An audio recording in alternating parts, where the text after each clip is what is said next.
Hurmatli ustozlar, navbatdagi mashg'ulotimiz elektroliz mavzusida bo'ladi. Elektroliz bu elektrolit eritmasi yoki suyuqlanmasidan elektr toki ta'sirida bo'ladigan oksidlanish qaytarilish jarayoni hisoblanadi. Bu jarayon maxsus asbobda amalga oshiriladi.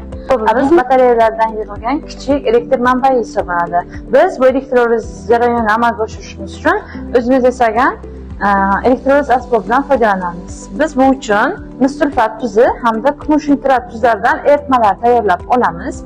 Olingan eritmalarga elektrodlar yordamida ularni elektroliz jarayonini ko'ramiz.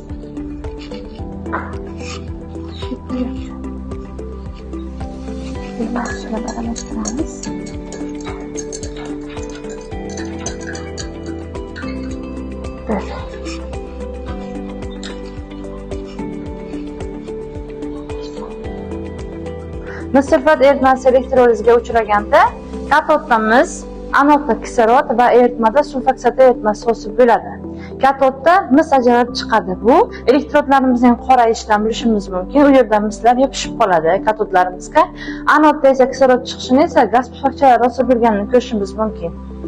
Tepada qizil rangli anodda biz kislorod pufakchalarini ajrab chiqayotganini kuzatishimiz mumkin. Endi hozir biz elektroliz jarayonida nima hosil bo'lganligini kuzatamiz.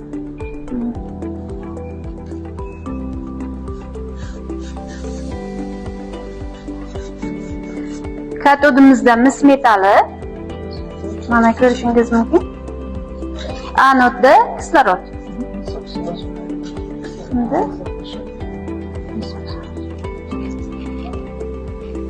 Bu kichik tajriba o'quvchilarning elektroliz mavzusi bo'yicha tasavvurlarini boyitadi hamda tadqiqotchilik ko'nikmalarini rivojlantirishda amaliy ahamiyatga ega. Bu jarayonni esa o'quvchilar uchun xavfsiz hisoblanib, maktab sharoitida ham amalga oshirish mumkin.